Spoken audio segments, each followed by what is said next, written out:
출산 교실을 남편과 함께 오면 어떤 점이 좋을까요? 그래서 남편과 출산 교실을 함께 오기 위해서는 어떻게 말해야 꼬실 수 있을까요? 뭐 이런 질문을 해주셨습니다.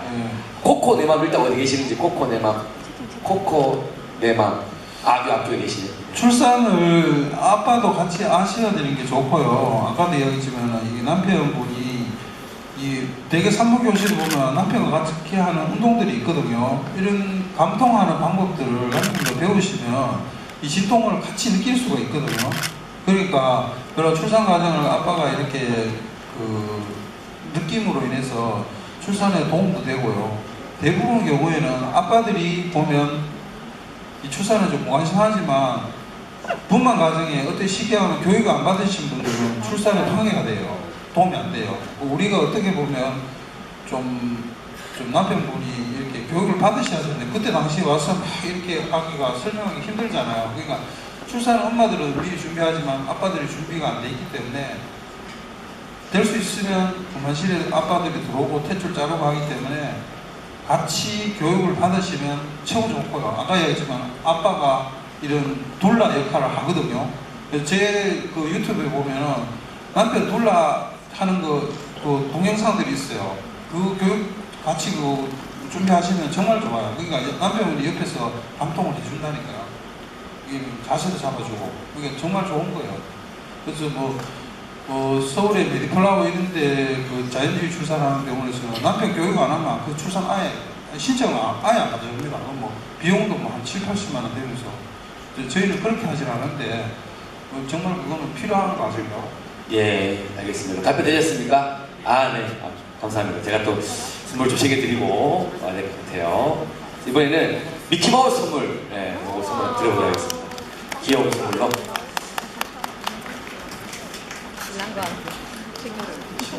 감사합니다. 질문이 갑자기 엄청 많이 좀 올려주고 계시는데요. 현재 여가 임신 중인 34주째 맘입니다. 여가라서 고양이 자세를 해도 돌아오지 않는데 여가 두니술이 효과가 있나요? 고양이 자세는 하루에 얼만큼 해야 되나요? 라는 질문을 해주셨습니다. 우리 SUSANNA814님께서 해주셨습니다. 예, 고양이 자세 여가는 고양이 자세 34주까지 잘 안 돌아오면 돌기 좀 힘들 가능성이 많은데요. 최근에 보면 고양이 자세가 별로 도움이 안 된다고 하는 이야기들도 있고요. 그게 정설은 아니거든요. 근데 자세를 바꾸는 운동들이 유튜브에 보면 좀 있더라고요. 근데 고양이 자세는 없어요. 근데 우리가 보편화된 게 그렇게 하면 된다고 이러지만 실질적으로는 그 자세보다가는 다른 자세들이 있더라고요. 그리고 여가 회전술을 많이 합니다. 여가 회전술을 많이 하고요. 서울 쪽에 많이 하거든요. 서울의 중앙대 김강준 교수라든지 서울여성병원이라든지 여가 회전술 하는 병원들이 많아요. 그리고 대학병원들에도 있고 저희 병원에서도 여가 회전술 합니다. 하는데 이제 그 루틴 방법들이 있거든요. 그래서 금식하고 오셔가지고 36주에 돌리는데 둘째는 80~90% 돌아요. 돕니다. 한 번만 싹 해도 그냥 1~2초 만에 바로 돌아버려요. 그 자리에 도는데 초산부는 좀 힘들고요. 근데 자연 출산을 시도하시고 싶으신 분들은 여가 회전술을 한번 시도를 받으시기 좋고 저절로 돌아오면 가장 좋고요. 그래서 그거는 정상적인 방법, 좋은 방법은 아니고요. 정말 운동 같은 거 하실 것 같으면 유튜브에 보면 몇 가지 자세들이 있어요. 그거 한번 확인해 보시면 됩니다. 그리고 안 되면 여가 회전술 대구에서도 제가 유일하게 하고 있으니까 한번 상담하고 있습니다. 네, 알겠습니다. 감사합니다. 질문 아까 누가 주셨죠? 네, 질문에 대해서 제가 선물을 좀 챙겨드리도록 하겠고요. 상인동 복순맘님께서 질문해 주셨는데 아마 자연분만을 생각하고 계시는 분들은 많이 걱정을 하고 계신 분 중에 하나일 건데 여러 카페들을 보다가 어떤 분이 37조가 돼서 이 뱃속에서 태아가 탯줄에 감겨 사산되는 경우가 있었다고 하는데 실제로 이런 경우가 좀 많은지 예방이나 조심할 수 있는 방법을 좀 알려달라 이렇게 또 하여튼 태중에서 사산되는 경우 간혹 있어요. 근데 그거는 우리도 방법이 없는데 제가 지금 산부인과 20년 이상 하면서 알고 있는 정석 방법이 있어요. 그게 뭐냐면 태동을 잘 관찰하는 거예요. 그것도 전남대 교수가 한번 강의하는 걸 제가 듣고 제가 평생 그거를 실천하고 있거든요. 산모들한테 자가진단 태동을 확인하시라. 그것도 뭐냐면 하루에 10번 이상 10번 이상 무조건 탯줄 감기 있는 애기들이 만약에 이게 애가 안 좋은 상황이 됐을 때 그 징조가 나타나요. 그 징조를 빨리 체크를 하셔야 돼. 캐치를 하셔야 되는 중에 하나가 태동이 떨어지는 거거든요. 그래서 태동은 어떻게 되냐면 하루에 10번 이상 느껴야 돼요.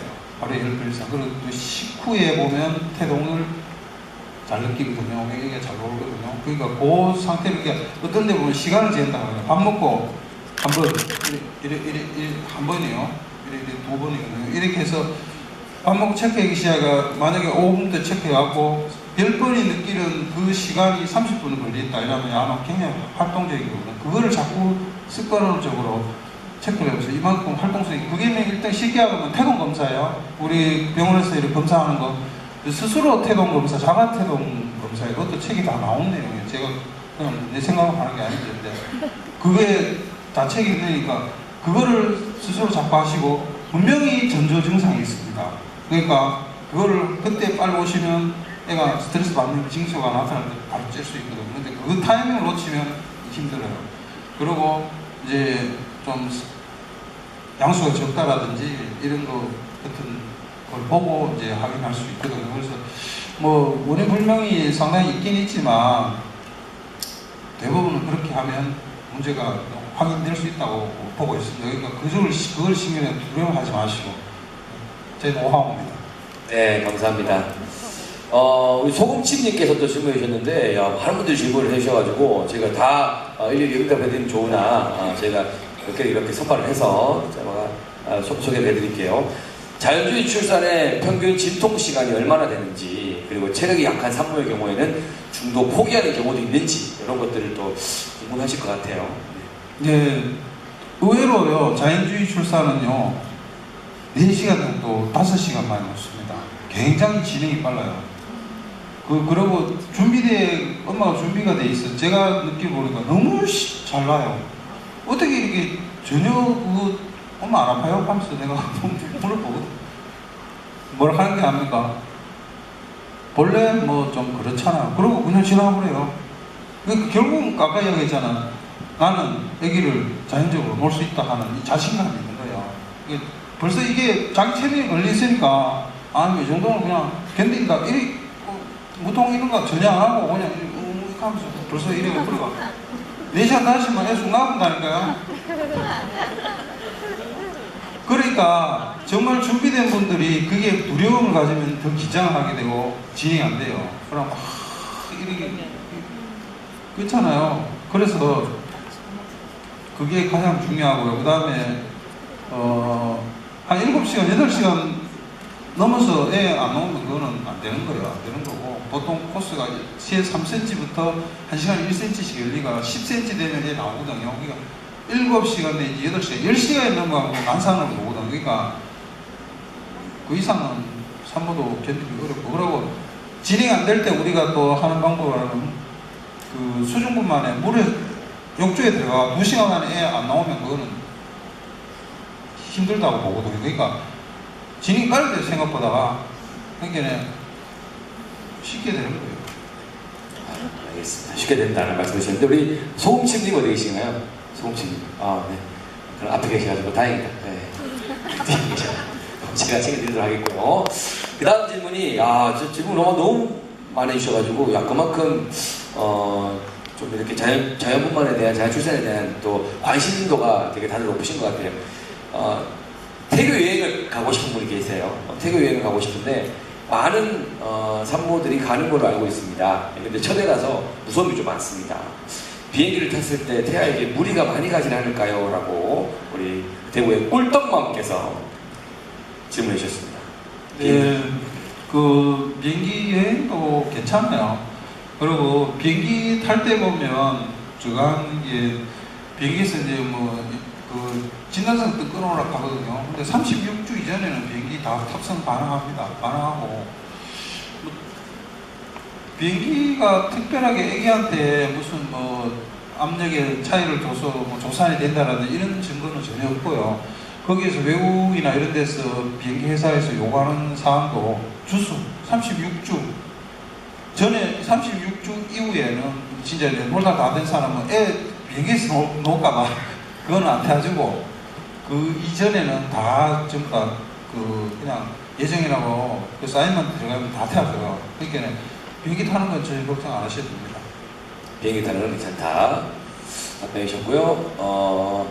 윤희윤호님께서 지금 보시면 윤희윤호님 어디 계시나요? 여기 확인해야 돼요. 윤희윤호님. 저기 계시네. 지저동에 있는 지금 똑딱맘이라고 하는데 임신 전에 비만 산모로 현재 33주차에 몸무게는 2.5kg가 늘었고 태아는 32주 5일차 2.17kg 머리 사이즈는 무려 35주의 3일차로 나왔다. 저도 지금 아기가 크다고 이야기 듣는데 이 산모 몸무게가 아기 크기에 영향을 줄까요? 친정엄마가 저를 42주차 4.5kg 남동생의 경우에는 40주에 4.2kg로 모두 대단하시다. 모두 제목만 하셨는데 저 역시 4kg 이상 아기를 낳을 가능성이 있을까요? 라고 이건 정말 고민이 많이 되시겠다. 그죠? 네. 네, 뭐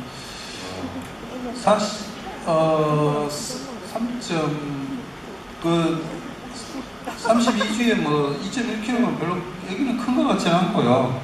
머리가 주수에 비해서 좀 커 보이는데 실질적으로 머리도 보면 이 두정이 양쪽에 오만 재는 거지 전체적인 둘레를 재는 건 잘 아니거든요. 그러고 아까 이제 마지막에 이제 애기 머리 크기가 이제 중요한데 머리도 보면 그게 두정이가 10cm라고 대부분 경우 엄마들 보면 산후진료 보고 오셔가 애 머리 크다고 막 너무 걱정 많이 하시거든요. 한 달 내내 걱정하세요. 근데 그것도 너무 강조하는 건 별로 좋은 건 아니에요. 그래서 산전진료 볼 때 의사가 조심해야 될 것 중에 하나가 여기 우리 농부상과 의사의 자연주의 책에도 나오는데 보면 외국 의사가 하는 이야기가 너무 의사가 산모들한테 스트레스를 많이 주는 거예요. 산전진료 보면서 그 중에 하나 전형적인 것이 애 머리 크다하고 뭐 다리 쩔딱하고 그 다음에 양수 적딱하고 스트레스를 주는 거예요. 이게 산모들 정서에 굉장히 안 좋대요.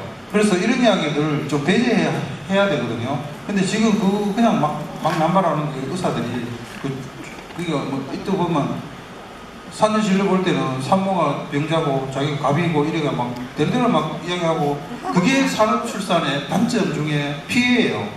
그래서 엄마들이 보면 이 좋은 기분을 갖고 진료 보는 게 아니라 이 산전진료를 보면 볼수록 스트레스 받는 거예요. 그게 우리나라가 산전진료를 세계적으로 최고 많이 받아요. 그리고 초음파 최고 많이 보는 나라거든요.